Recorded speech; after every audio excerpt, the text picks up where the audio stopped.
The winter of 1923 had been merciless to New York City, but no cold could compare to the ice that had settled in Solomon Goldman's chest. For 8 months, he had walked the streets of Lower Manhattan, searching for his son David in places no wealthy Jewish manufacturer from Brooklyn had ever dared to venture. His once pristine wool coat now bore the stains of the underground tunnels. His carefully groomed beard had grown wild with streaks of premature silver, and his eyes had acquired the hollow look of a man who had stared too long into the abyss of his own failures as a father. Solomon's textile factory on the East River had made him one of the most successful immigrant entrepreneurs in Brooklyn. His workers respected him, his competitors feared him, and his neighbors envied the sprawling mansion he had built on Prospect Park West. But all of that success felt meaningless now, reduced to ash in his mouth every morning when he woke to find David's room still empty, the bed still made, the silence still deafening. The fight had been about business, as their fights always were. David, at 19, had accused his father of exploiting immigrant workers, of paying starvation wages while living in luxury. Solomon had roared back that everything he did was for David's future, that sacrifices had to be made, that the boy understood nothing about the real world. The words had escalated, voices had risen, and then David had said the thing that cut deepest. "You've become everything our family fled from in the old country. A man who crushes others to build his own tower." That night, David had disappeared, taking nothing but the clothes on his back and a small leather bag containing his mother's wedding ring, the only thing left of Rebecca Goldman, who had died of consumption when David was 12. Solomon had waited 3 days before calling the police, certain the boy would return once his pride cooled. 3 days became 3 weeks, 3 weeks became 3 months, and now, 8 months later, Solomon had personally visited every flophouse, every soup kitchen, every dark corner where the city's forgotten children gathered to survive. The police had given up after the first month. Rich kids don't stay missing, Detective Murphy had told him with the weary voice of a man who had seen too much. They come home when they get hungry enough. But Solomon knew his son better than that. David had inherited Rebecca's stubborn streak, her iron will, and her absolute commitment to her principles. If David believed he was right, he would starve before admitting defeat. So Solomon had taken matters into his own hands, hiring private investigators who had led him down increasingly desperate paths. The first investigator had suggested David might have joined a labor union, fallen in with radical socialists who were always recruiting idealistic young men from wealthy families. The second had theorized that David had fled to California, chasing dreams of a different life. The third had taken Solomon's money and disappeared himself, leaving behind only a cryptic note suggesting that some searches were better left unfinished. It was Mordecai Rosen, Solomon's oldest friend and the rabbi who had married him to Rebecca 25 years ago, who had suggested the most painful possibility. Perhaps David doesn't want to be found, Solomon. Perhaps he's trying to teach you something by staying away. The words had hit like a physical blow, but they had also sparked a terrible realization. Solomon began to consider that his son might not be hiding from the world. He might be hiding from his father specifically. That revelation had led Solomon to the underground tunnels of Lower Manhattan, the abandoned subway construction sites, the basement speakeasies, and the network of hidden spaces where the city's most desperate residents carved out temporary homes. He had learned to navigate by the light of makeshift candles, to recognize the signs that marked safe passage versus dangerous territory, to speak the coded language of the streets that identified him as someone searching rather than threatening. The homeless children who lived in these shadows had initially been suspicious of this well-dressed man with his foreign accent and his obvious wealth. But Solomon had learned patience, bringing food instead of questions, offering help without demanding information in return. Slowly, carefully, he had built a network of informants who knew that the sad-eyed man with the graying beard was looking for his lost son, and that he paid well for reliable information. It was a girl named Sarah, no more than 14, with the sharp intelligence of someone forced to grow up too quickly, who finally gave Solomon the lead he had been praying for. She approached him near the coal yards on a bitter February morning, her breath visible in the frigid air as she whispered, "There's a boy matches your description living in the tunnels near the Manhattan docks. Dark hair, tall, talks like he had education. Stays with a colored girl. keeps to himself mostly. Solomon's heart had nearly stopped. He pressed a $5 bill into Sarah's hand, more money than she had probably seen in months, and followed her directions through a maze of loading docks, abandoned warehouses, and forgotten construction sites. The deeper they went, the more the city above seemed to fade away, replaced by a shadowy underworld where different rules applied, where survival trumped law, where people created their own families from the fragments of their broken lives. The entrance to the tunnel system was hidden behind a stack of coal crates, accessible only through a gap barely wide enough for a grown man to squeeze through. Solomon had to remove his coat and hat, crawling on his hands and knees through a passage that smelled of damp stone, rotting wood, and human desperation. The darkness was absolute until he emerged into a wider space lit by the flickering glow of several oil lamps positioned around what had once been a storage room for the old pneumatic postal system.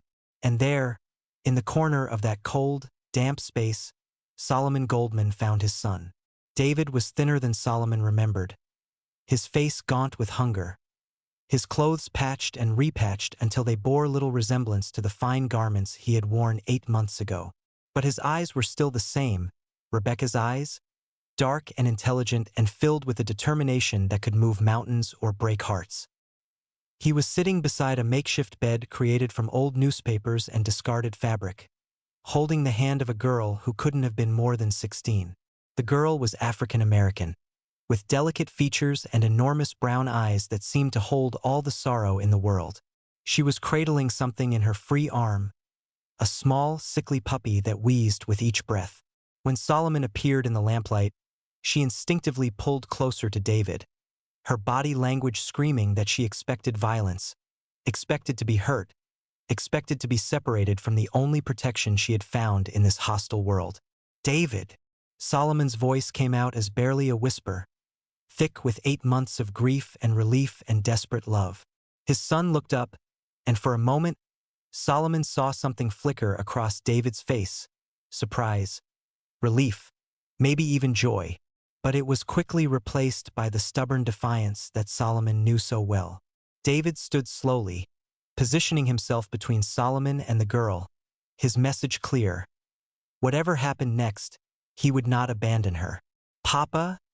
David said quietly, and the single word contained multitudes: acknowledgement, wariness, a question, and perhaps the faintest hint of an apology. Solomon took a step forward, his arms reaching instinctively toward his son, but the girl's voice stopped him cold. "You won't take him." Her voice was small but steady, with the particular kind of courage that comes from having nothing left to lose.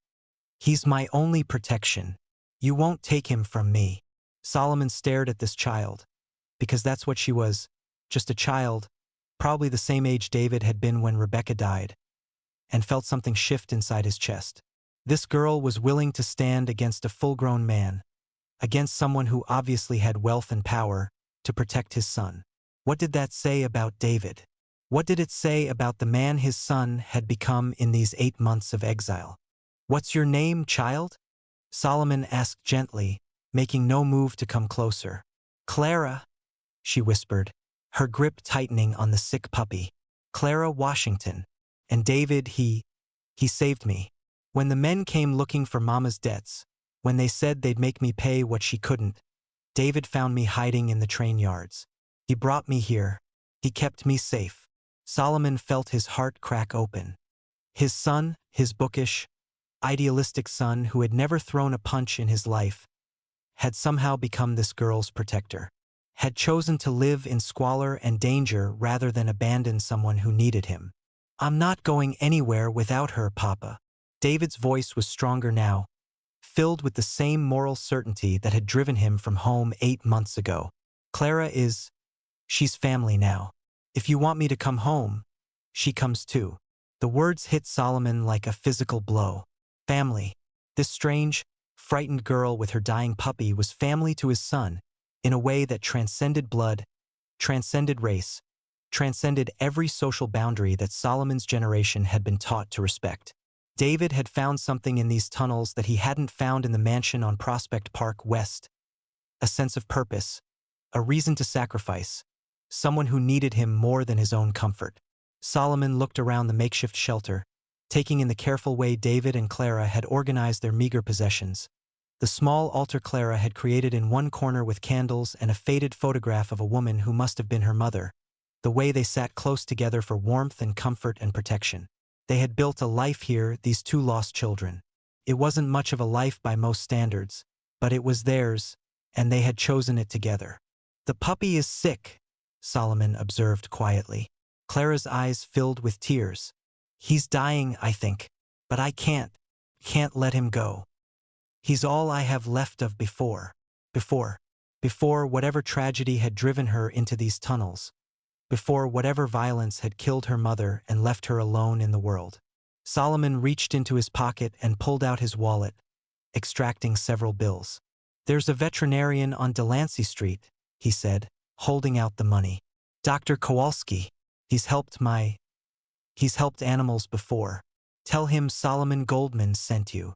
Clara stared at the money as if it might bite her, then looked up at David. Some silent communication passed between them, and finally, David reached out and took the bills. "Thank you, Papa," he said quietly, "but this doesn't change anything.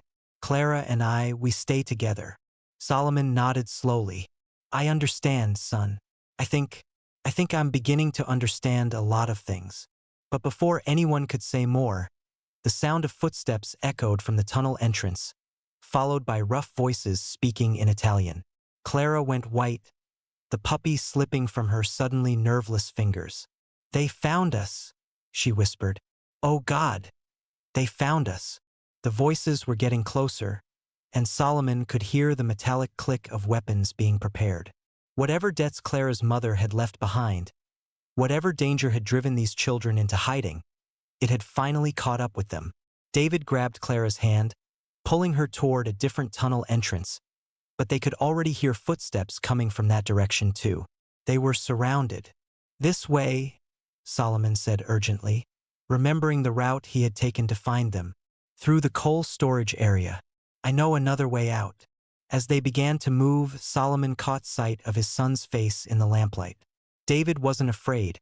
He was determined, protective, ready to fight for this girl he had chosen as family.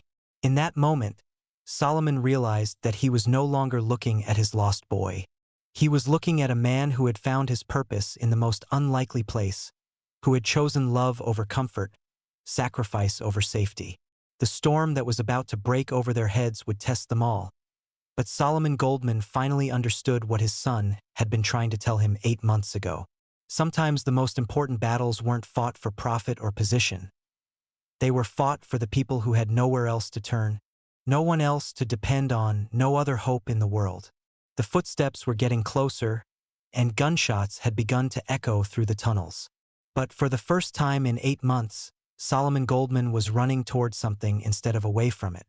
He was running toward his son, toward the family David had chosen, toward whatever future they would build together, if they survived the night. The first gunshot shattered the oil lamp nearest to the tunnel entrance, plunging half of their makeshift shelter into darkness. Clara screamed, clutching the dying puppy to her chest as glass fragments rained down around them. David immediately threw himself over her, shielding her body with his own as Solomon frantically searched for another way out. "Gino Carullo!" A voice bellowed from the tunnel entrance, thick with an Italian accent and years of cigarettes. "We know you're in there, you little black witch.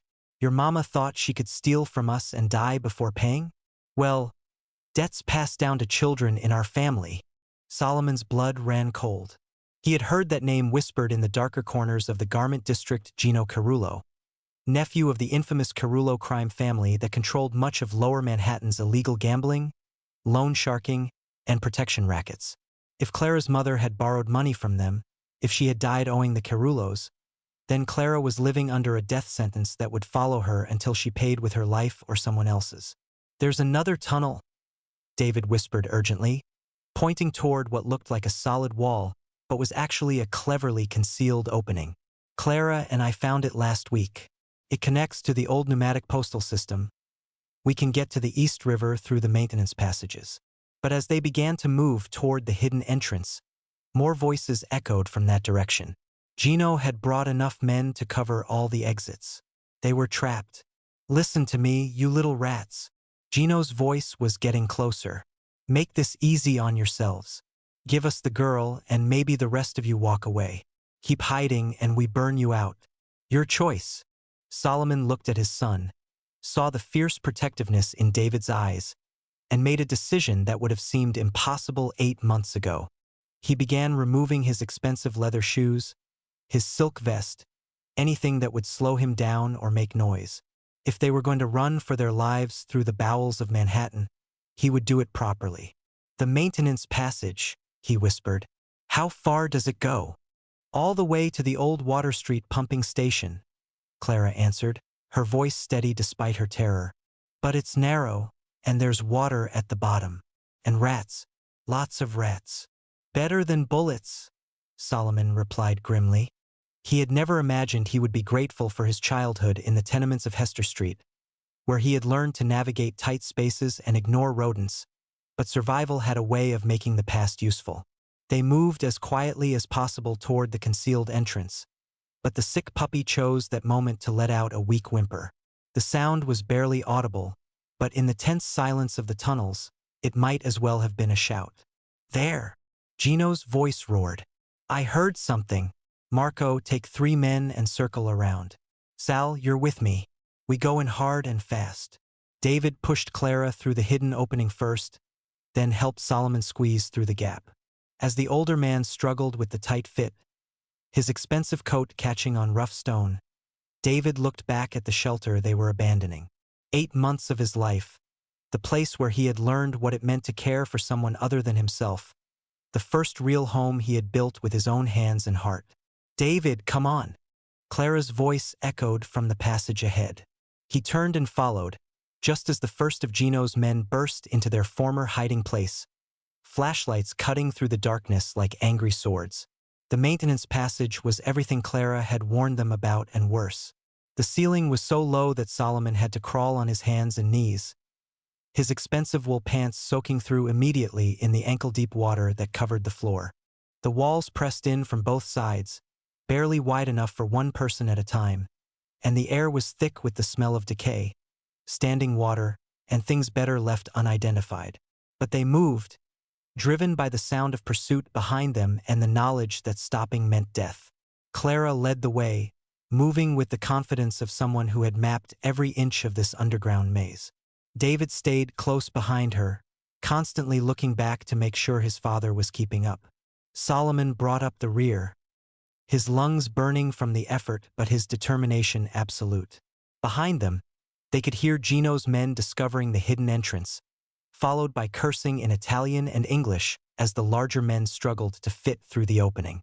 The narrow passage that was barely accommodating Solomon would be nearly impossible for men carrying weapons and wearing heavy coats. How much further? Solomon gasped, his knees raw from crawling over rough stone and broken glass. Maybe half a mile, Clara answered. But the hard part is coming up. There's a vertical shaft we have to climb, and then a long crawl through the old mail tubes. They pressed on, the water getting deeper as they moved closer to the river. Soon they were crawling through water that reached their chests, the cold so intense that Solomon couldn't feel his hands. David stayed close to Clara, helping her keep the puppy above water, whispering encouragement when she started to shiver uncontrollably. The vertical shaft Clara had mentioned was a nightmare of rusted iron rungs and crumbling brick, extending up into blackness. Solomon looked up, trying to gauge the distance, and felt his courage waver for the first time. He was 52 years old, soft from years of prosperity, and his shoulders already ached from the crawling. I'll go first, David said, reading his father's hesitation. Then Clara, then you, Papa. We'll help each other. It was the first time David had called him Papa since that night 8 months ago, and the word gave Solomon strength he didn't know he possessed. He watched his son scale the treacherous ladder with the grace of someone who had grown strong in these tunnels, then help Clara up with infinite patience and care. When Solomon's turn came, his hands were so numb from cold that he could barely grip the rungs. Twice he slipped, scraping his shin against the rough brick, biting back cries of pain that would have given away their position. But David's voice came down from above, steady and encouraging, guiding him rung by rung until finally, miraculously, hands reached down to pull him up into a slightly wider passage. They had emerged into what had once been the main distribution center for Manhattan's pneumatic postal system, a forgotten relic from the 1890s when letters and small packages had been shot through tubes beneath the city at incredible speeds. The old machinery still lined the walls, brass fittings green with age, the tubes themselves like the pipes of some massive organ. "We can rest here for a minute," Clara whispered. "They'll never find this place." But Solomon was already thinking ahead. Where does this connect to the surface? Water Street, near the docks. But Mr. Goldman, Clara's voice was hesitant. "When we get out, they'll be watching. Gino has men everywhere down here. And even if we get away tonight, they'll never stop looking for me. Never." Solomon looked at this brave girl who had endured so much, who had somehow found the strength to protect his son even as she needed protection herself, and felt something crystallize in his mind. For 8 months he had been thinking like a victim, like a man who had lost something precious. But he was Solomon Goldman, a man who had built an empire from nothing, who employed 300 people, who had survived pogroms and poverty and every obstacle the world had thrown at him. "Clara," he said quietly, "what if they couldn't find you because you weren't Clara Washington anymore?" She stared at him, not understanding. "My factory," Solomon continued, his voice growing stronger as the plan took shape. "It's more than just a workplace. It's like a fortress. High walls, security guards, workers who are loyal to me because I treat them well. What if you became Clara Goldman? What if you were my ward, my responsibility? Gino Carullo is dangerous, but he's also a businessman. He won't start a war with someone who has real power unless he's absolutely certain he can win." David's eyes widened. "Papa, you can't. The risk. The risk of what? Living with purpose instead of just profit." Solomon reached out and took Clara's small, cold hand in his. "Child, I failed my son once by caring more about what people would think than about what was right. I won't make that mistake again." Clara began to cry, not from fear, but from something she had almost forgotten existed: hope. They made their way through the final passages in silence, each lost in their own thoughts about what came next. When they finally emerged through a concealed grate near the East River docks, the sun was beginning to rise over Brooklyn, painting the water gold and making even the industrial wasteland around them seem beautiful. Solomon's factory stood across the river like a cathedral of brick and steel, its smokestacks reaching toward the sky, its windows beginning to glow as the early shift arrived for work. For the first time in 8 months, Solomon looked at his life's work and saw not just a business, but a sanctuary. "Come," he said, leading David and Clara toward the bridge. "Let's go home." The Goldman textile factory had been designed like a fortress, and that night it would need to be one. Built in 1898 when labor unrest was common and industrial sabotage a real threat, the building featured thick brick walls, narrow windows set high above ground level, and only 2 entrances, both easily defended. Solomon had always taken pride in its imposing architecture, but he had never imagined he would need its defensive capabilities to protect his own family. By sunset, they had prepared as best they could. Morris Stern, Solomon's head of security, had quietly assembled a dozen of the factory's most trusted workers, men who had families of their own, who understood what it meant to protect something precious. They were armed with hunting rifles, shotguns, and the kind of determination that comes from knowing your employer has always treated you fairly. Clara sat in Solomon's office on the top floor, wrapped in a blanket and holding her puppy, which Dr. Kowalski had managed to stabilize with medicine and proper food. She had barely spoken since their arrival, overwhelmed by the sudden transition from the underground tunnels to this place of warmth and safety. David stayed close to her, reading aloud from one of the books Solomon kept in his office, his voice steady and comforting. Solomon stood at the window watching the street below. He had sent word through his network of contacts that the Goldman factory was under his personal protection, that any attack on it would be considered an attack on him personally. Most reasonable criminals would have backed down, but the Carullo family had never been known for reason. "They're coming," Morris said quietly, pointing toward the shadows near the loading dock. "Count at least 8 men, maybe more." Solomon nodded grimly. He had expected this. Gino Carullo couldn't allow word to spread that a wealthy manufacturer had successfully defied him. It would be bad for business, bad for his reputation. The attack was inevitable. The first shots came just after midnight, shattering windows on the ground floor and sending everyone scrambling for cover behind the heavy machinery. Solomon's men returned fire immediately, their hunting rifles cracking like thunder in the confined space of the factory floor. The smell of gunpowder filled the air, mixing with the familiar sense of cotton fiber and machine oil. Gino had positioned his men well, using the loading dock and the narrow alley beside the factory to create crossfire. But Solomon's workers knew every inch of the building, every piece of equipment that could provide cover, every vantage point that offered a clear shot. They moved through the factory like phantoms, appearing just long enough to fire, then disappearing behind massive textile looms and spinning wheels. David had wanted to join the fight, but Solomon had given him the most important job of all, protecting Clara.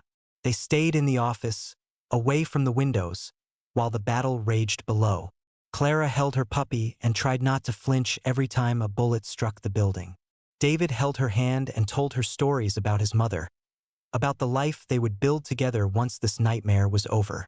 The fighting continued for what felt like hours but was probably only minutes. Solomon moved between defensive positions, coordinating his men, making sure no one was cut off or surrounded. He had never been in a gun battle before, but he found that the same skills that had made him successful in business, reading situations quickly, making decisions under pressure, inspiring loyalty in others, served him well in combat. It was Morris who spotted Gino trying to circle around to the back entrance, moving through the shadows with 2 of his men. Solomon's head of security was positioned on the second floor with a clear view of the rear courtyard, and his first shot took down one of Gino's companions immediately. But Gino was craftier than Solomon had given him credit for. While his men kept up the frontal assault, drawing attention and return fire, the crime boss had used the distraction to get inside the building. He appeared on the main factory floor like a specter, moving between the machines with deadly purpose. Solomon saw him first, emerging from behind a massive cotton gin with a pistol in each hand. Their eyes met across the factory floor, and Solomon understood that this had become personal for both of them. This wasn't just about Clara's debt anymore.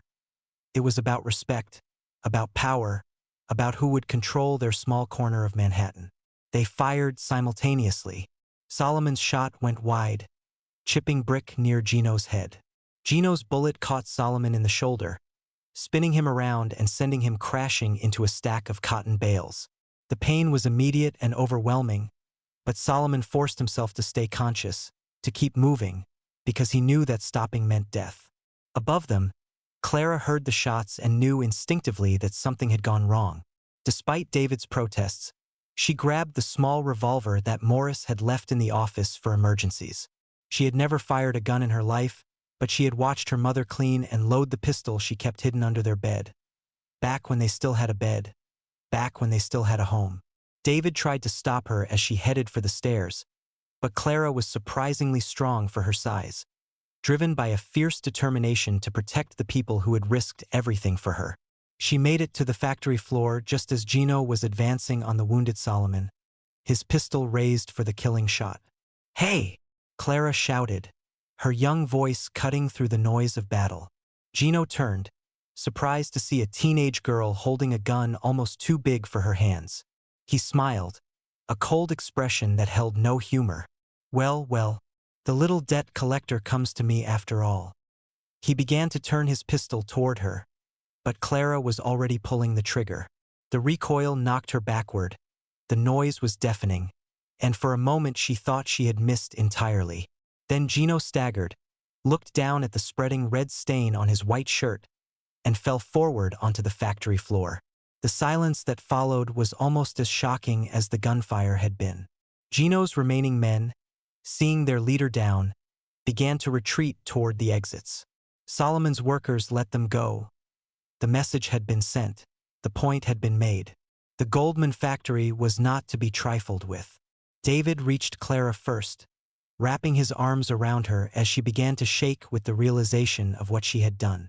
Solomon struggled to his feet, pressing his hand against his wounded shoulder, and looked at this brave girl who had just saved his life. "Clara," he said softly, "you saved us all." The morning brought police, reporters, and questions that Solomon answered carefully and strategically. He told them about Clara's situation, about the threats from the Carullo family, about his decision to offer her protection. He made it clear that he had acted in self-defense, that his factory had been attacked by criminals, that everything he had done was legal and justified. But more importantly, he made a public statement that would be printed in every newspaper in the city. Miss Clara Washington is now under the protection of the Goldman family. She is my ward, my responsibility, and any threat against her will be considered a personal attack on me and everything I represent. The message was clear to anyone who might be listening. Clara was no longer a vulnerable orphan hiding in tunnels. She was a Goldman now, with all the protection and power that name carried in New York City. As the police finished their investigation and the reporters dispersed, Solomon found himself alone with David and Clara in his office. His arm was in a sling, Clara was exhausted from the night's trauma, and David looked older somehow, aged by the experience of nearly losing everyone he cared about. "What happens now, Papa?" David asked quietly. Solomon looked out the window at his factory, at the workers beginning the day shift, at the city beyond that held both opportunity and danger in equal measure. "Now we build something better," he said. "Your mother always told me that we came to America not just to be safe, but to be good, to use our blessings to help others who haven't been so blessed." He turned to Clara, who was curled up in a chair with her puppy sleeping in her lap. "Clara, I meant what I said to the newspapers. Your family now. But I want you to know, you earned that place. Not because you needed saving, but because you did the saving." Clara looked up at him with eyes that held new confidence, new hope. "Thank you, Mr. Goldman. But what about the other children? The ones still living in the tunnels, still hiding, still hungry?" Solomon smiled, recognizing in her question the same social conscience that had driven David away from home 8 months ago. Perhaps that was what he had been missing all along, not just success, but purpose beyond profit. "Then I suppose we'll have to do something about that too," he said. "All of us, together." The Goldman Mansion on Prospect Park West had never hosted a dinner quite like this one. Around the mahogany table that had once been reserved for business associates and social climbers now sat an unlikely family. Solomon at the head, his wounded arm still in a sling but his eyes brighter than they had been in months. David to his right, looking more at peace than he had since his mother's death. Clara to his left, wearing a simple but well-made dress that Molly, the housekeeper, had altered to fit her small frame. Morris Stern, the security chief who had become a trusted friend. And Dr. Kowalski, who had agreed to stay for dinner after checking on Clara's puppy. The conversation flowed easily, a mixture of languages and backgrounds that somehow harmonized into something beautiful. Morris told stories about his childhood in Poland. Dr. Kowalski shared medical tales that made Clara laugh for the first time since anyone could remember. And David spoke passionately about his plans to help establish a proper shelter for the homeless children still living in Manhattan's underground. Solomon watched it all with the contentment of a man who had finally understood what true wealth looked like. Not the numbers in his bank account or the size of his factory, but this, the sound of laughter in his home, the sight of people caring for each other, the knowledge that his life had meaning beyond mere accumulation. "Papa," David said as Molly served dessert, "I've been thinking about what you said, about using our resources to help the children in the tunnels. What if we converted one of the old warehouses near the factory? Created a real shelter with beds and hot meals and maybe even a school?" Solomon nodded approvingly. "We'll need to work with the city, get proper permits, make sure everything is legal and safe. But yes, I think that's exactly what we should do." Clara looked up from her plate, her eyes shining.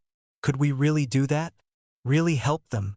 "We can do anything we set our minds to," Solomon replied. "That's what your mother would have said, David.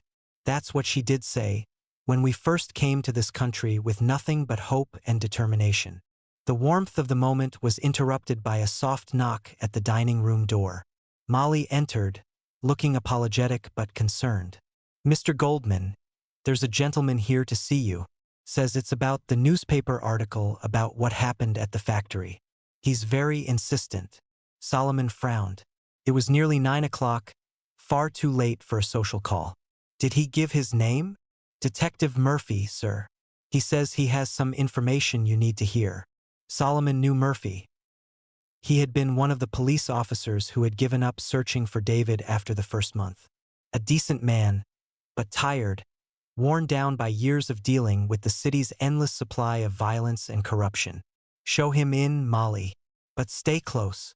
Detective Murphy entered the dining room looking uncomfortable, his hat in his hands, his eyes taking in the unusual gathering around the Goldman table.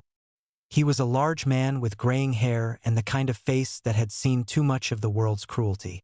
"Mr. Goldman, I'm sorry to interrupt your dinner, but we've got a problem. A big one." Solomon gestured to an empty chair. "Sit down, detective. Tell us what's troubling you." Murphy remained standing, his discomfort obvious. "It's about Gino Carullo, about what happened at your factory last night." "Gino is dead," David said firmly. "We all saw it happen. That's just it, son. Gino wasn't the real problem. He was just the nephew, the one they sent to handle local collections and intimidation. The real head of the Carullo family is his uncle, Vincent. And Vincent, well, Vincent is on his way back from Sicily. He's been there for 6 months, handling some family business. Word is he'll be back in New York within the week." Solomon felt his blood run cold. "What does that mean for us?" Murphy's expression was grim. "It means that killing Gino was like kicking a hornet's nest. Vincent Carullo doesn't just run a criminal organization. He thinks of himself as the head of a royal family. Honor, respect, revenge, these things matter more to him than money. And you, Mr. Goldman, you just killed his nephew." Clara had gone pale, her small hands trembling as she set down her spoon. David immediately moved closer to her, taking her hand in his. "What are you saying, detective?" Solomon asked quietly. "I'm saying that this isn't over. Vincent will come for all of you and not just Clara, but your whole family. He'll see it as a matter of honor now. And he's got resources that make Gino look like a street thug. Real gunmen, connections in Tammany Hall, judges and politicians in his pocket." The dining room fell silent except for the ticking of the grandfather clock in the corner. Solomon looked around the table at the faces of the people he had come to love, his son, who had found his moral courage in the darkness of the tunnels. Clara, who had shown more bravery in 16 years than most people managed in a lifetime. Morris, Dr. Kowalski, even Molly, all of whom had become part of this strange, wonderful family. "What do you recommend, detective?" Solomon asked finally. Murphy shifted uncomfortably. "Honestly, I'd recommend you take your family and leave the city. At least until this blows over. Maybe it never will, but at least you'd be alive." "No." Clara's voice was small but firm. "I won't run anymore. I won't let them make me run." David squeezed her hand. "We won't run, detective. None of us." Solomon stood slowly, his wounded shoulder aching but his resolve absolute. "Detective Murphy, I appreciate you coming here to warn us. But I built this life from nothing once before. I'm not about to abandon it now." Murphy nodded, as if he had expected this answer. "Then you'd better be prepared for war, Mr. Goldman, because that's what's coming." After the detective left, the family sat in contemplative silence. Finally, Solomon spoke. "I want everyone to understand what we're facing. Vincent Carullo won't just send thugs with guns. He'll use corruption, intimidation, legal harassment, every tool at his disposal. Our workers might be threatened, our customers pressured to find other suppliers, our permits and licenses mysteriously revoked. Then we fight on every front," David said firmly. "Legal, political, social. We use every advantage we have." Solomon smiled at his son's determination. "What advantages do we have?" David began counting on his fingers. "Money, but not as much as the Carullos. Political connections, but probably not as deep as theirs. But we have something they don't have." "What's that?" "We're in the right. and people know it. The newspapers, the other factory owners, the workers, the immigrants who see you as a success story. They're all watching to see what happens to us. If Vincent Carullo can destroy a respectable businessman like you just because you protected an orphan girl, then none of them are safe either. Clara looked up, her eyes bright with sudden understanding. We make it public. Everything. We tell everyone exactly what's happening and why. We make it so that Vincent can't move against us without the whole city watching. Solomon felt a surge of pride in these young people who had learned to think strategically, who understood that sometimes the best defense was to make your enemies fight in the light instead of the shadows. That's exactly right, he said. We make this about more than just the Carullo family's honor. We make it about whether criminal organizations can terrorize legitimate businesses in New York City. Over the following days, Solomon put his plan into action. He gave interviews to every newspaper that would listen, telling Clara's story, explaining the threats his family was facing, and calling on city leaders to take a stand against organized crime. He reached out to other business owners who had been victimized by protection rackets and loan sharks, building a coalition of legitimate entrepreneurs who were tired of living in fear. The response was overwhelming. Editorial writers denounced the Carullo family by name. Reform politicians called for investigations. Even some of the corrupt officials who had been taking Carullo money began to distance themselves, sensing that public opinion was shifting. But Solomon knew that Vincent Carullo wouldn't be deterred by newspaper articles and political speeches. The real test would come when Vincent arrived in New York and had to choose between his family's honor and the risk of a very public war. 3 weeks after Detective Murphy's warning, the answer came in the form of a letter delivered to the Goldman mansion by a nervous-looking boy who ran away as soon as Molly signed for it. The envelope was made of expensive paper, sealed with red wax, and marked with the distinctive Carullo family crest. Solomon opened it at the dinner table, with David and Clara watching anxiously. Inside was a single sheet of paper with a message written in elegant handwriting. To Solomon Goldman, you have taken something that belonged to my family, the life of my nephew, and the honor that comes with it. But I am not an unreasonable man. I understand that you acted to protect what you saw as your own family. Therefore, I offer you this choice. Leave New York City permanently, taking your son and your ward with you, and I will consider the debt settled. Remain, and I will be forced to collect that debt in full with interest. You have 1 week to decide. Choose wisely. Vincent Carullo. Solomon set the letter down carefully, his hands steady despite the weight of the decision before him. David and Clara were watching him, waiting to see what kind of man their father and protector would prove to be when faced with an ultimatum from one of the most dangerous criminals in New York. "Papa," David said quietly. Solomon looked around the table, at the home he had built, at the family he had found, at the life that had taken him 52 years to understand was worth living. "Molly," he called out, "please bring me my writing materials. I have a letter to compose." He wrote carefully, choosing each word with the precision of a man who understood that language could be as powerful as bullets. To Vincent Carullo, I received your letter and your ultimatum. I understand that you see this as a matter of honor, and I respect that, even if I cannot agree with your methods. But you should understand that this has become a matter of honor for me as well. My family, including Clara Washington, who is now legally my ward, will not be driven from our home by threats or violence. If you choose to come for us, you will find us ready. But know that the entire city is watching, and your actions will be judged not just by your own people, but by history itself. The choice, as you said, is yours. Solomon Goldman. As he sealed the letter and prepared to send it back, Solomon felt a strange sense of peace. He had spent 8 months searching for his lost son, only to discover that what he had really been searching for was himself, the man his wife had believed he could become, the father David had needed him to be, the protector Clara deserved. The storm that Vincent Carullo would bring might destroy everything Solomon had built. But it would not find them unprepared, and it would not find them alone. They had each other, they had their principles, and they had the kind of love that was worth fighting for, worth dying for if necessary. Outside, snow began to fall on Brooklyn, covering the city in a blanket of white that made everything look clean and new. But Solomon Goldman knew that spring was coming, and with it, whatever future they would build together, if they survived to see it. The story was far from over. In fact, it was just beginning. 5 days after Solomon's letter was sent, the answer came not in words but in action. It began with small things. A brick thrown through the window of Dr. Kowalski's clinic with a note reading, "Friends of Goldman are enemies of Carullo." Then Morris Stern's apartment was broken into. Nothing stolen but everything destroyed. A clear message that nowhere was safe. The newsstand where Solomon bought his morning paper was vandalized. The elderly Italian owner beaten so badly he required hospitalization. Vincent Carullo had returned to New York, and he was methodically dismantling Solomon's world piece by piece.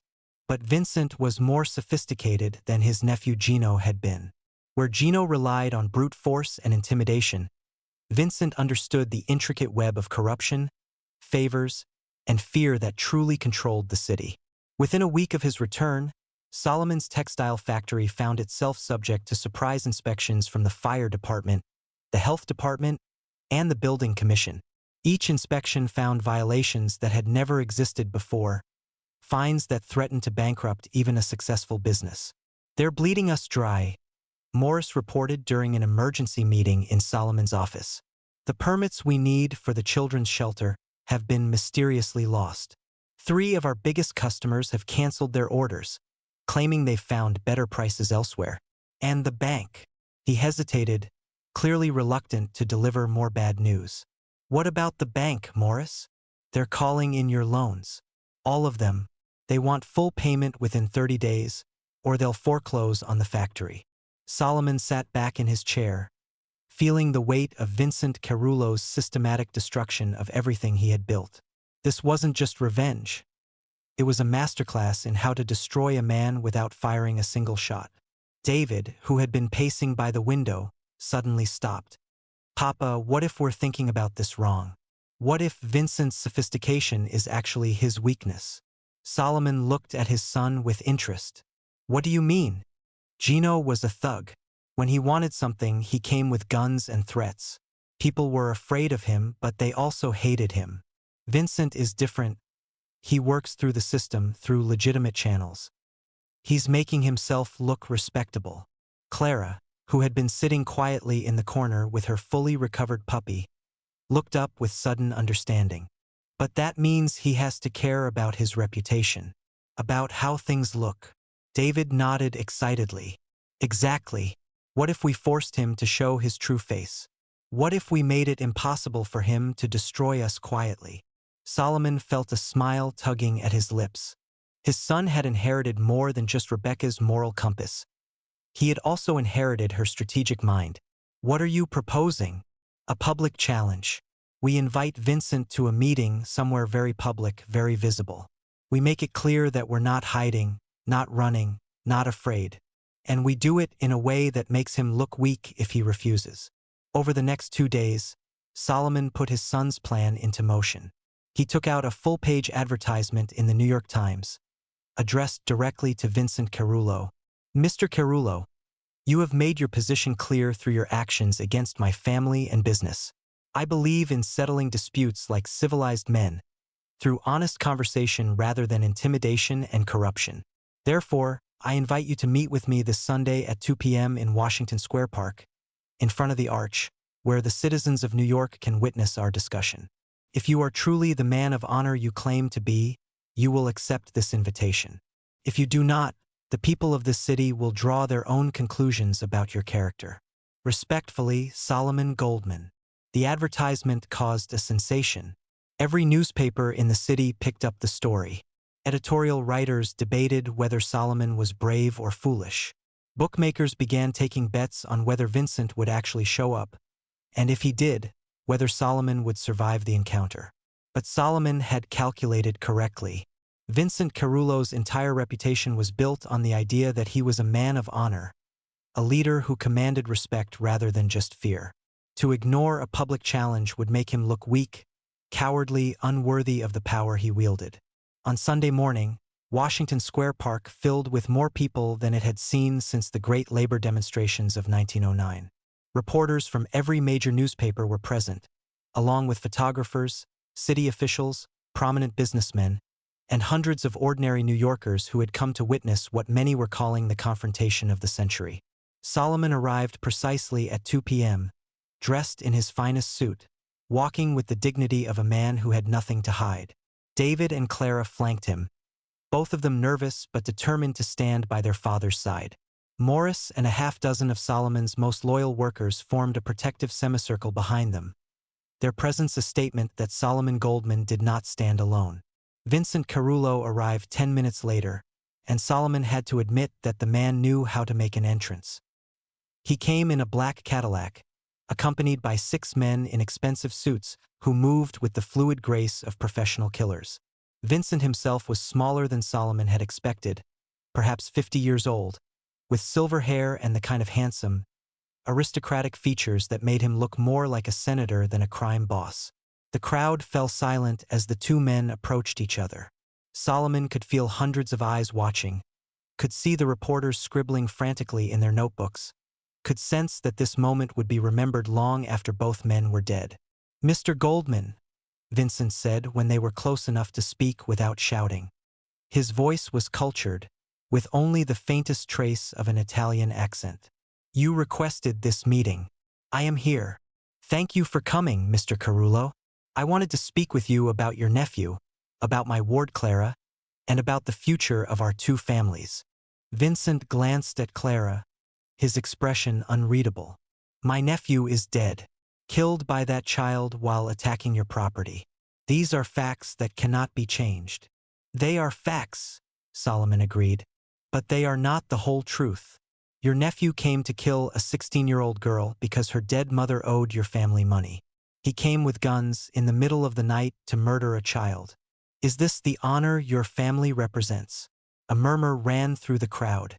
Vincent's jaw tightened, but his voice remained calm. "My nephew was collecting a legitimate debt. Your interference in family business led to his death."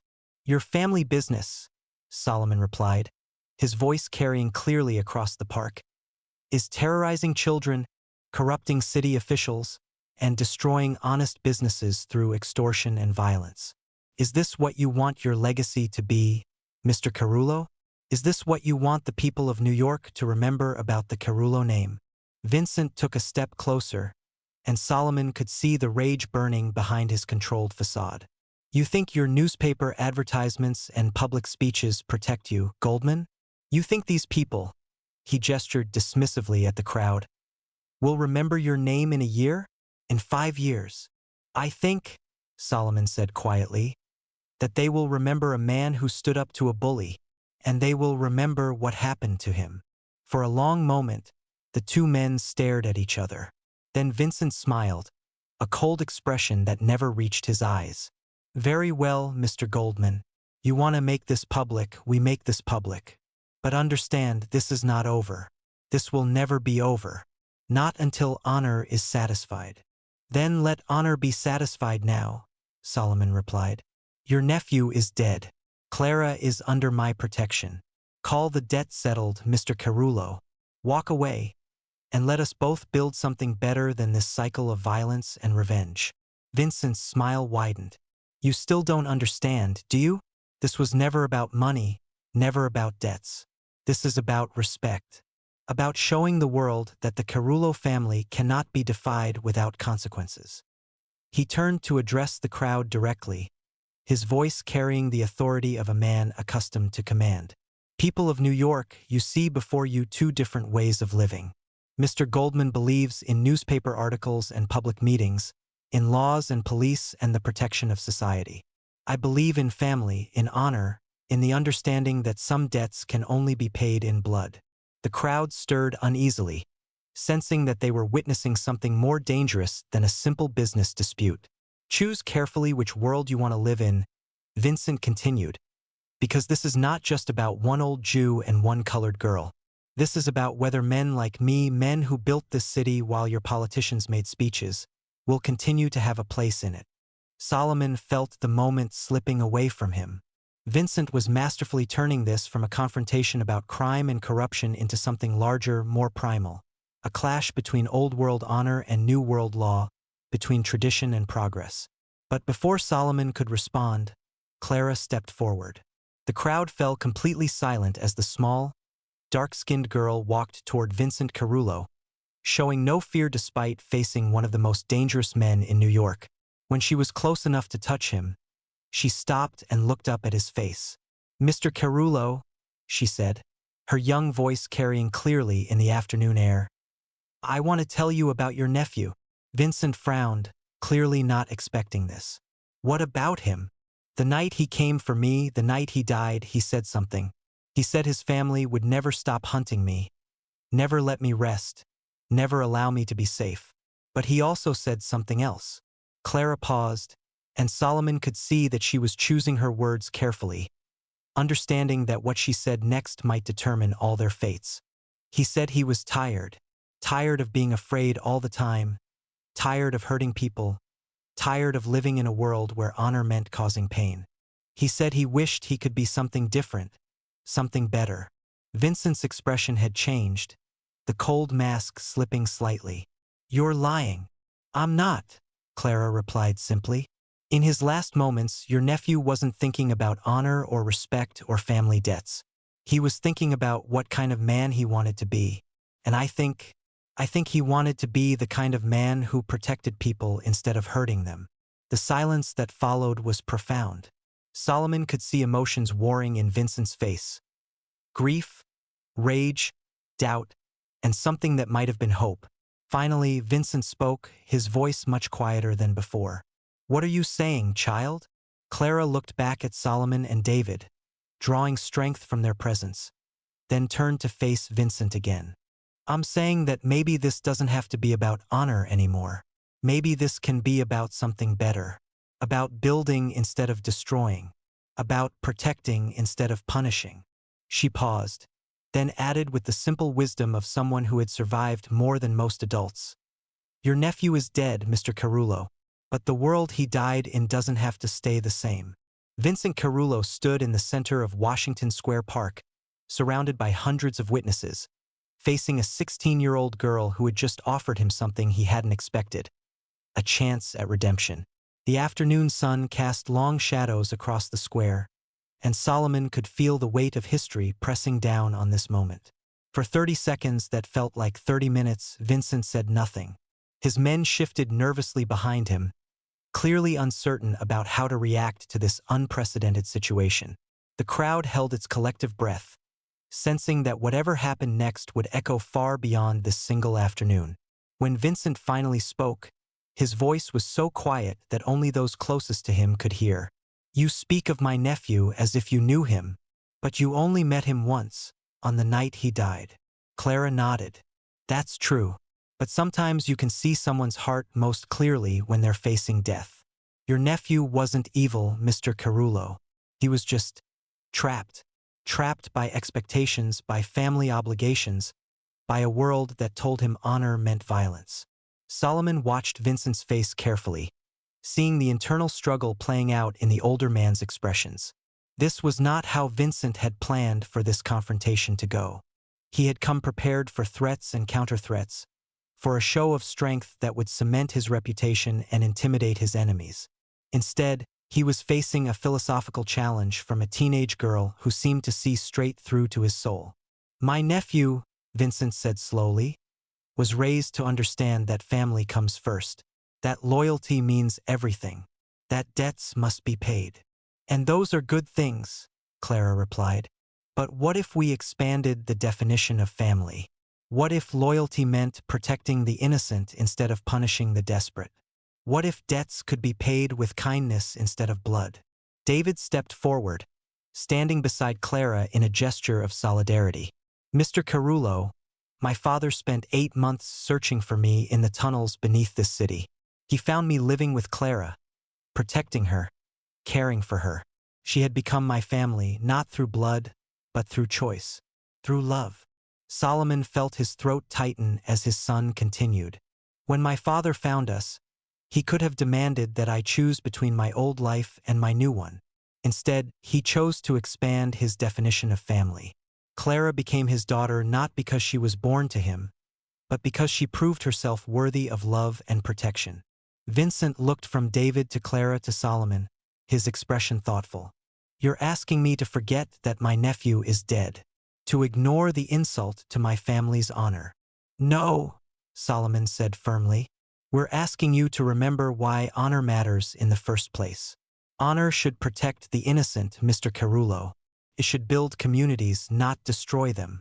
Your nephew died because he was sent to kill a child.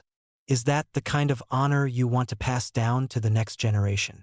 For the first time since arriving at the park, Vincent looked uncertain.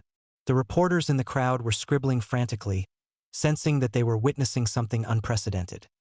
A public challenge to one of New York's most powerful crime families that was being conducted not with guns and threats, but with words and principles.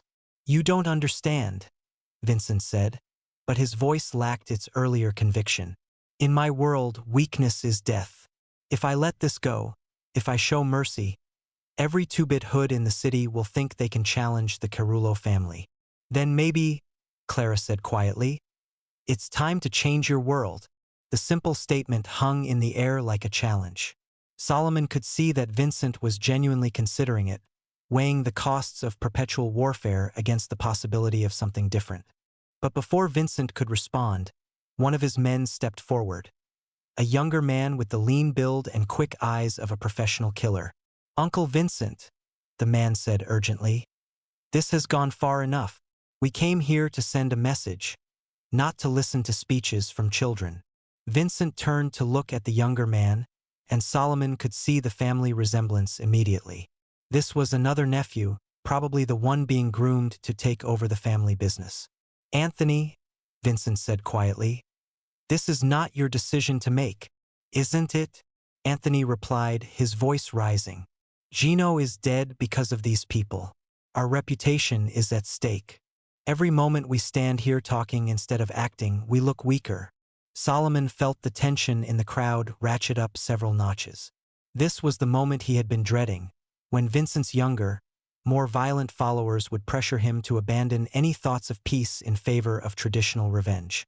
Anthony turned to address the crowd directly, his voice carrying the same authority as his uncle's but with an edge of barely controlled violence. You want to know what honor looks like? It looks like loyalty. It looks like never forgetting your family. It looks like making sure that anyone who hurts a Carullo pays the price. He pulled back his coat, revealing the handle of a pistol tucked into his waistband.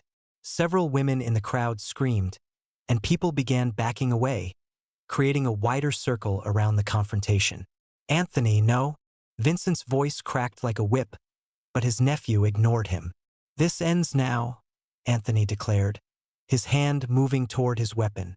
Starting with the girl who killed my cousin. But before Anthony could draw his pistol, Morris Stern stepped between him and Clara, his own weapon already in his hand. The crowd erupted in screams and shouts as people scattered in all directions, desperately seeking cover.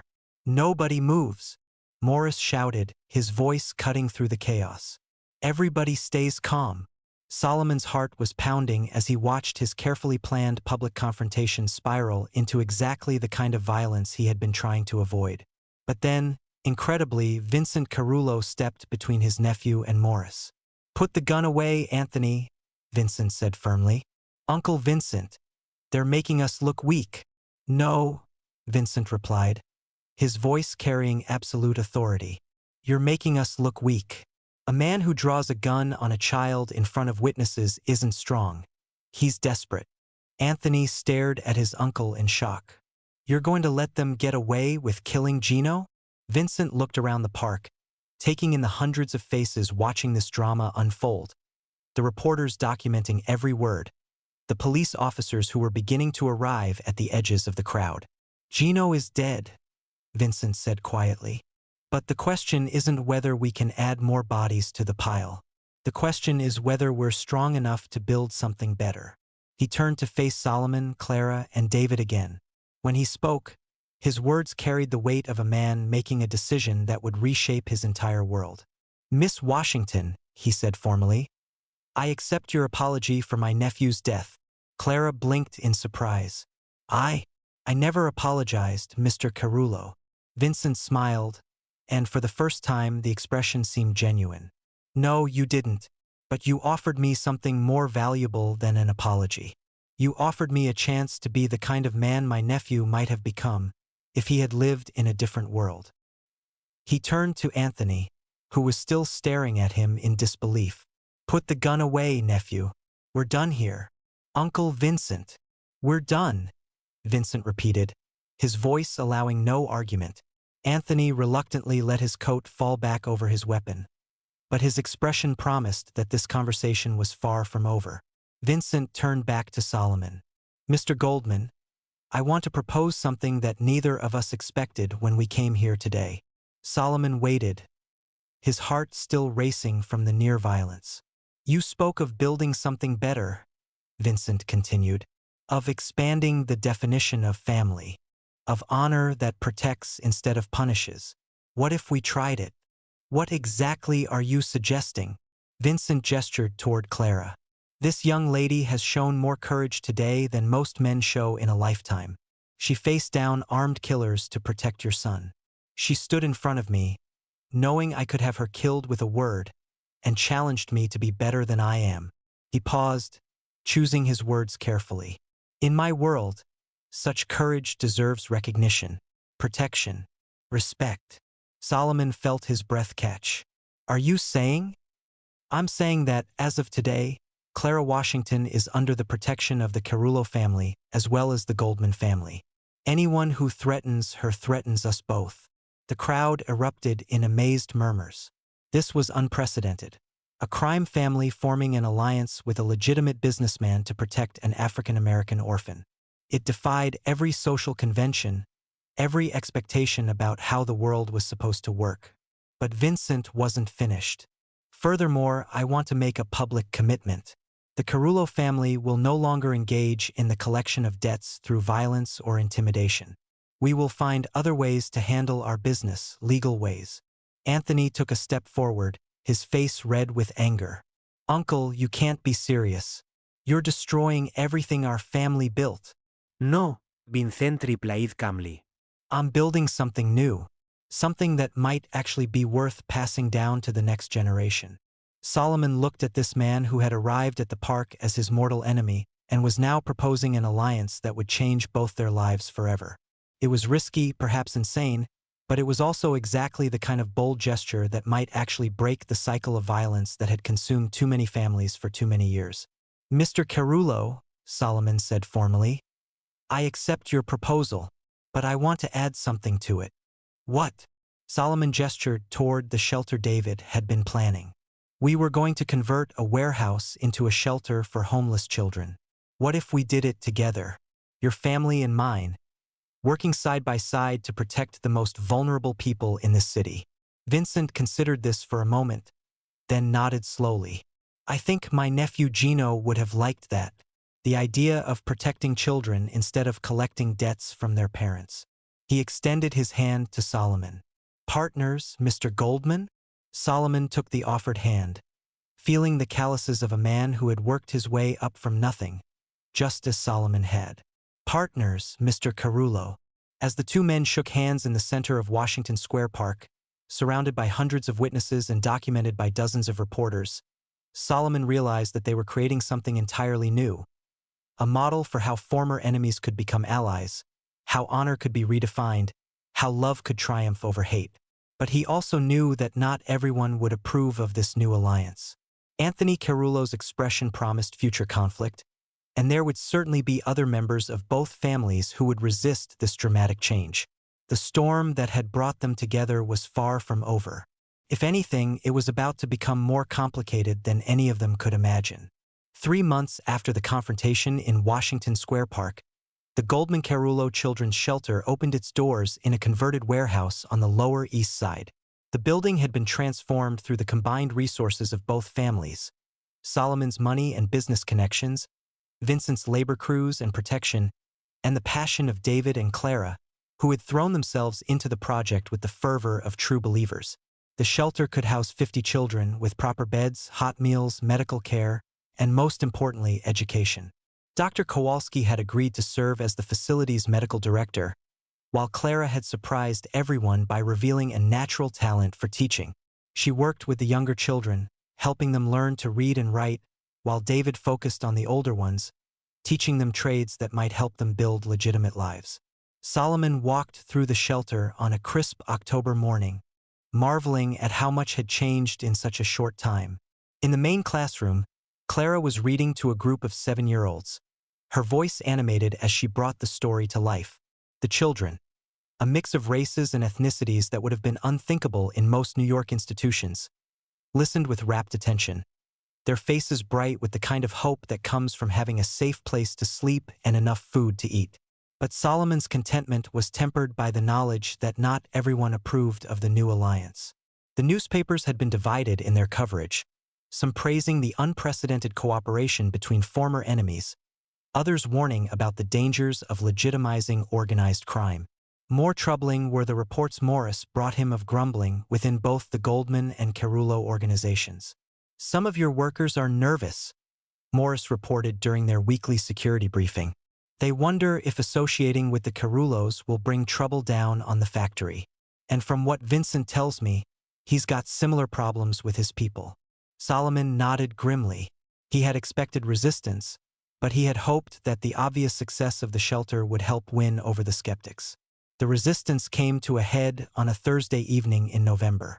Solomon was working late in his office, reviewing the shelter's financial reports, when Morris burst through the door without knocking. "We've got trouble," Morris said urgently. "Big trouble." Solomon looked up from his papers. "What kind of trouble?" "The kind that comes with guns and gasoline. Anthony Carullo just arrived at the shelter with 6 men. They're not there to volunteer." Solomon felt his blood run cold. He had been expecting something like this ever since Anthony's public humiliation in Washington Square Park, but he had hoped that Vincent's authority would keep his nephew in line. "Where's Vincent?" "Out of town. Some business in Philadelphia. Won't be back until tomorrow." Solomon was already reaching for his coat. "Get the car. And call David. Tell him to get Clara and the children out of the building immediately." "Already tried. The phone lines to the shelter have been cut." Solomon's mind raced through possibilities. The shelter was isolated, surrounded by warehouses and empty lots. If Anthony had planned this carefully, he could do significant damage before help arrived. "How many men can we get there quickly?" "Maybe a dozen." "But Mr. Goldman," Morris hesitated. "Anthony's not just angry about the alliance. Word is he's been meeting with some of the other crime families, the ones who think Vincent's gone soft. This could be about more than just revenge." Solomon understood immediately. Anthony wasn't just rebelling against his uncle's new direction. He was trying to stage a coup, to take over the Carullo organization by proving that Vincent's peaceful approach was a sign of weakness. "Then we stop him," Solomon said simply, "before he destroys everything we've built." They raced through the dark streets of Manhattan, Morris driving while Solomon loaded the shotgun he had learned to use during the siege of his factory. Behind them, a car full of Solomon's most trusted workers followed, armed and determined but clearly nervous about what they were heading into. When they arrived at the shelter, Solomon's worst fears were confirmed. Anthony and his men had barricaded themselves inside the building, and smoke was beginning to seep from the windows of the ground floor. They were burning the place down, and David, Clara, and 50 children were trapped inside. "They've got the exits covered," Morris reported, peering around the corner of the adjacent warehouse. "Front door, back door, and the fire escape. Looks like they're trying to force everyone out into the open." Solomon studied the building, looking for weaknesses, alternative entrances, anything that might give them an advantage. Then he remembered something from the construction phase. There was an old coal chute that connected to the basement, a relic from when the building had been heated by coal furnaces. "Morris, take half the men and create a distraction at the front entrance. Make noise, draw their attention, but don't get yourselves killed. I'll take the others and try to get in through the basement." "Mr. Goldman, that's suicide. You don't know what's waiting in there." "My son is in there," Solomon replied firmly. "My daughter is in there. 50 children who depend on us for protection are in there. I'm not leaving them." Solomon and his men made their way around to the back of the building, where the old coal chute was hidden behind a rusted metal grate.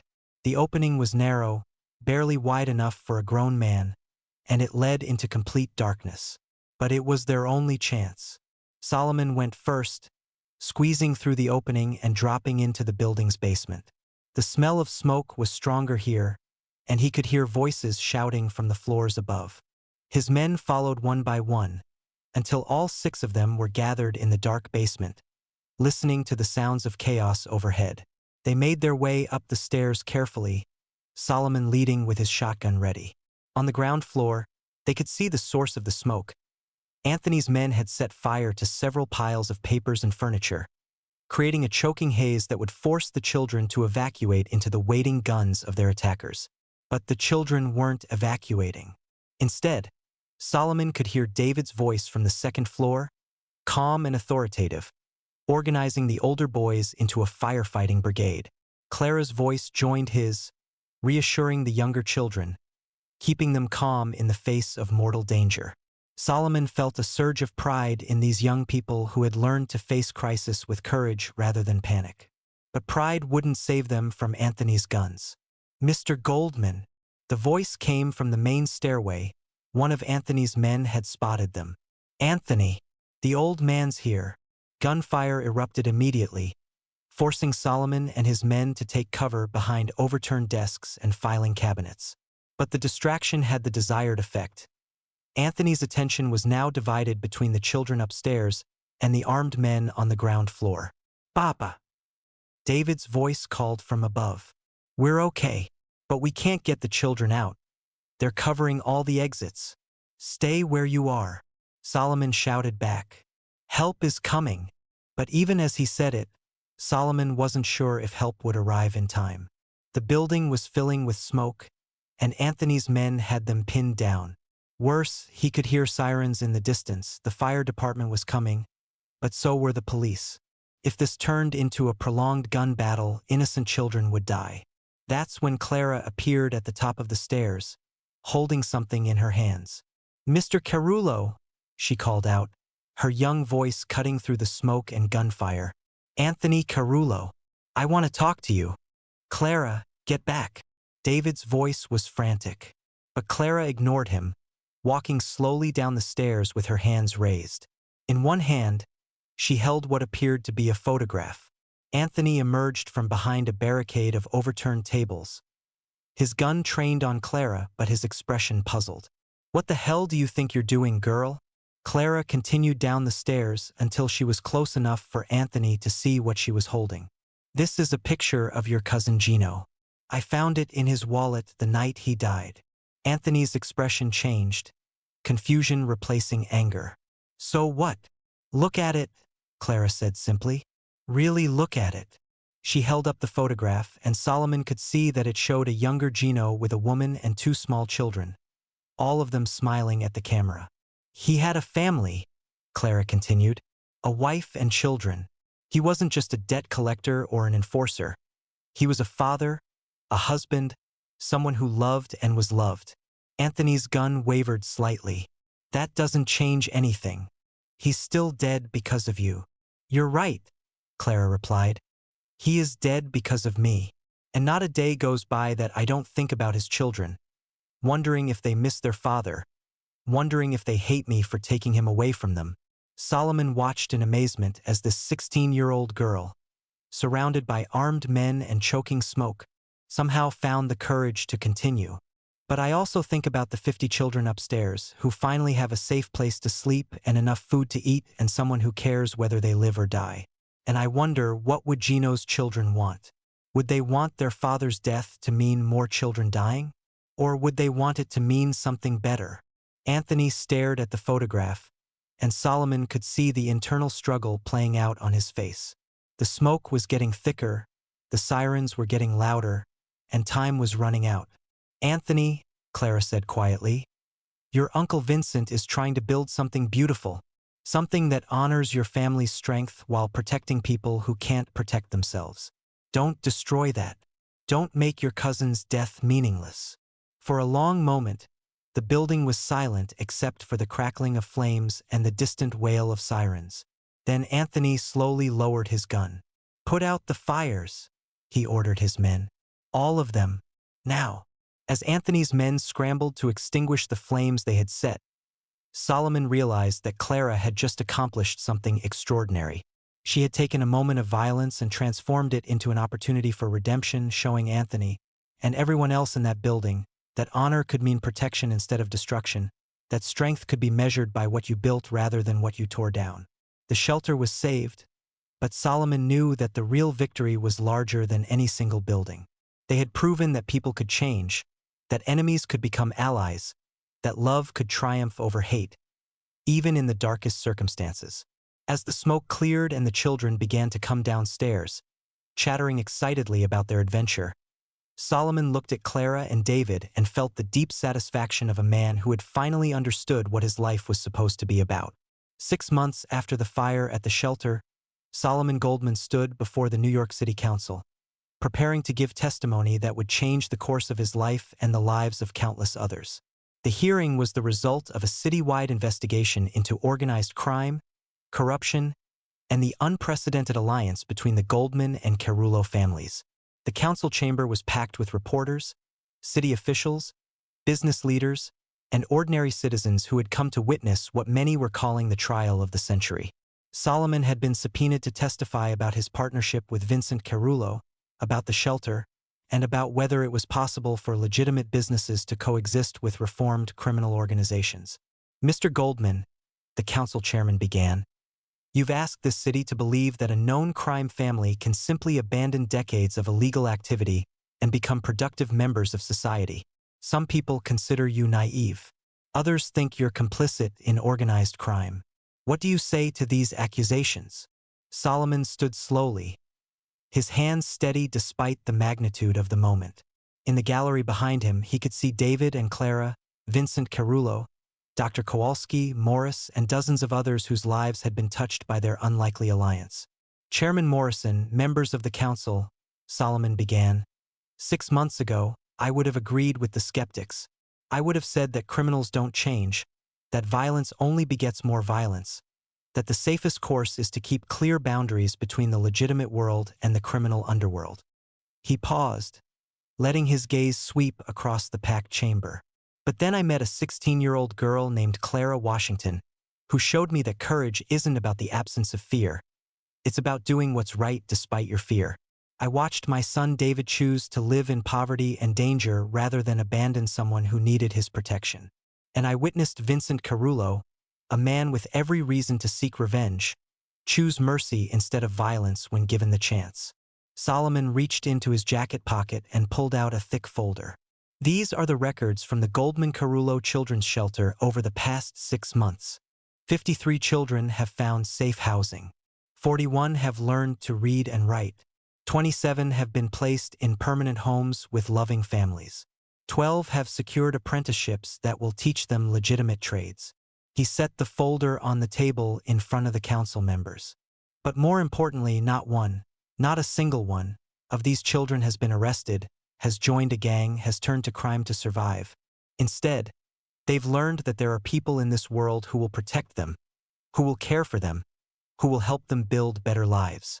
Councilmember Patricia Hayes, a reform politician known for her fierce opposition to organized crime, leaned forward. Mr. Goldman, those are admirable results. But at what cost? You've legitimized a criminal organization, given them access to children, allowed them to present themselves as philanthropists while they continue their illegal activities. Solomon had expected this challenge.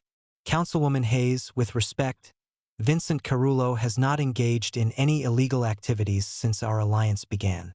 His organization has transitioned entirely to legitimate businesses, construction, transportation, waste management.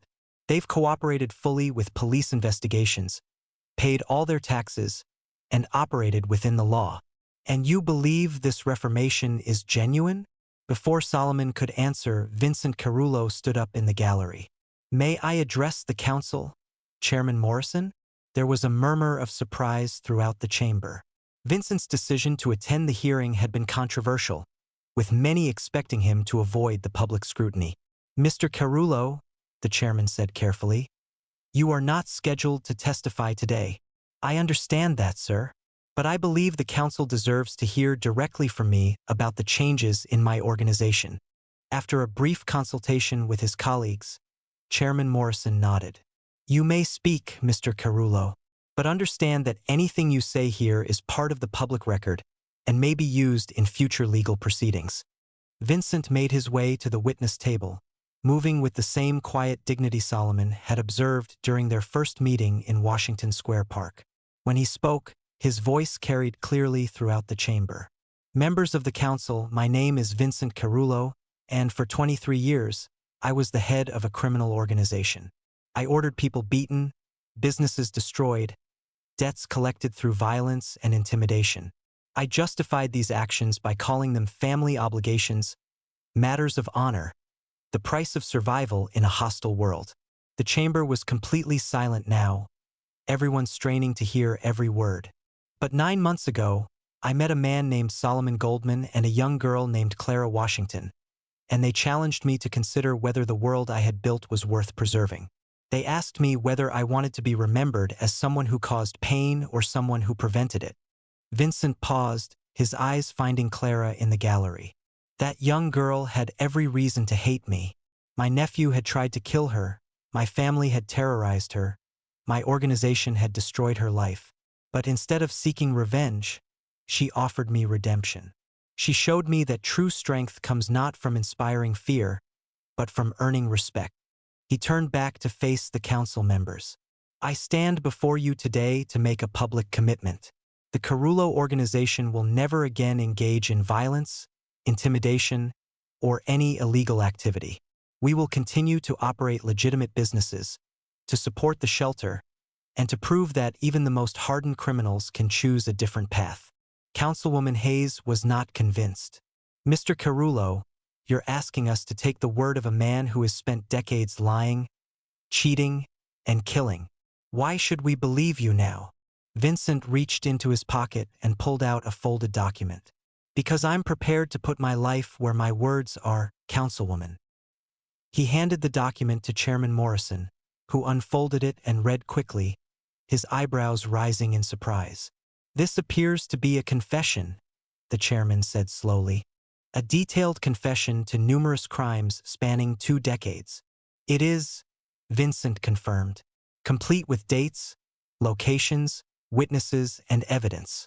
Enough to convict me of multiple felonies and sentence me to life in prison. The chamber erupted in shocked murmurs. Solomon felt his own amazement at Vincent's bold gesture.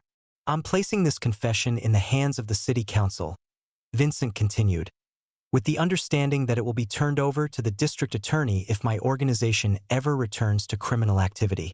My freedom, my life, depends on keeping the promise I'm making today. Chairman Morrison stared at the document, clearly struggling to process what he was hearing. Mr. Carullo, do you understand what you're doing? This confession could destroy you. Yes, sir, I do understand. But I also understand that some things are more important than my personal safety. The children in our shelter, the workers in our legitimate businesses, the community we're trying to build. They deserve better than empty promises. They deserve proof that change is possible. Solomon felt a profound admiration for this man who had once been his enemy. Vincent was risking everything. His freedom, his life, his family's future. To prove that redemption was more than just a word. The hearing continued for 3 more hours, with council members asking detailed questions about the shelter's operations, the Carullo organization's business practices, and the safeguards in place to prevent a return to criminal activity. But Solomon could sense that Vincent's confession had fundamentally changed the tenor of the discussion. When the testimony was complete, Chairman Morrison called for a recess to allow the council to deliberate. Solomon found himself in the hallway outside the chamber, surrounded by his unlikely family, David and Clara, Vincent and his reformed organization, Dr. Kowalski and Morris, and dozens of others who had been touched by their experiment in redemption. Whatever happens in there, Solomon said quietly, I want all of you to know that this has been the most meaningful period of my life. We've proven that people can change, that enemies can become allies, that love is stronger than hate. Clara stepped forward and hugged him tightly. We couldn't have done any of this without you, Papa Solomon. David joined the embrace, followed by Vincent, and then the others, until they were all connected in a circle of arms and shared purpose. When the council reconvened an hour later, Chairman Morrison's expression was grave but hopeful. "The council has reached a decision," he announced. "We find that the Goldman-Carullo alliance represents an unprecedented experiment in criminal justice reform. While we remain cautiously optimistic about Mr. Carullo's reformation, we believe that the success of the children's shelter demonstrates the potential for positive change." Solomon held his breath. "Therefore, the council hereby endorses the continued operation of the Goldman-Carullo Children's Shelter, subject to regular inspections and oversight. Furthermore, we are establishing a citywide program based on your model, the Second Chance Initiative, which will provide opportunities for other criminal organizations to transition to legitimate activities under strict supervision." The chamber erupted in applause, but Chairman Morrison raised his hand for silence. "However, let there be no mistake. This endorsement comes with absolute conditions. Any return to criminal activity by any member of the Carullo organization will result in immediate prosecution to the full extent of the law, using Mr. Carullo's confession as evidence." Solomon felt tears of relief and joy streaming down his face. They had done it. They had actually convinced the city to embrace their vision of redemption and second chances.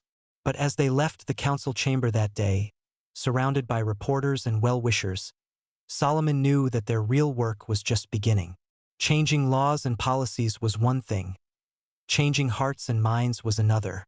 There would always be those who believed that criminals couldn't reform, that violence was the only language some people understood, that the old ways were safer than the new. Over the following months, the Second Chance Initiative faced constant challenges. Some legitimate businesses refused to work with reformed criminal organizations. Some community groups protested the presence of former gangsters in their neighborhoods. Some politicians tried to score points by attacking the program as soft on crime. But for every voice of opposition, there were two voices of support. The children from the shelter, now thriving in their new lives, became powerful advocates for the program. Business leaders who had worked with the reformed Carullo organization praised their reliability and work ethic. Social workers and teachers documented the positive changes they witnessed daily. Most importantly, other criminal organizations began to approach the city about joining the Second Chance Initiative. Not all of them were genuine. Some were clearly trying to exploit the program for their own purposes. But others, inspired by Vincent Carullo's example, genuinely wanted to build something better than the violent world they had known. 2 years after that first confrontation in Washington Square Park, Solomon stood in the main hall of the 4th Goldman-Carullo shelter, watching Clara teach a reading class to a group of former gang members who had decided to get their high school diplomas. David was across the room, working with a construction crew made up entirely of reformed criminals who were building affordable housing for low-income families. Vincent appeared beside him, moving with the quiet confidence of a man who had found peace with his choices.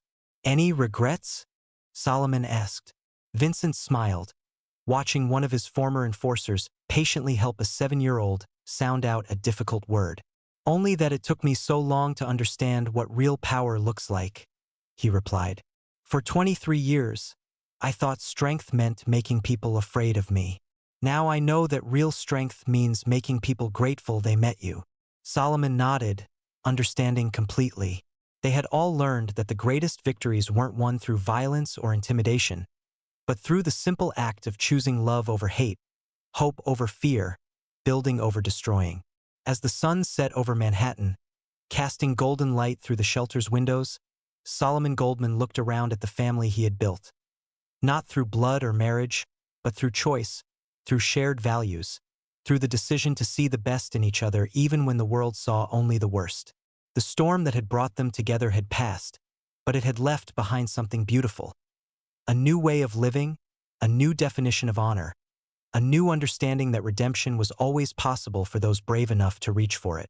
And in that moment, Solomon knew that this was his true legacy.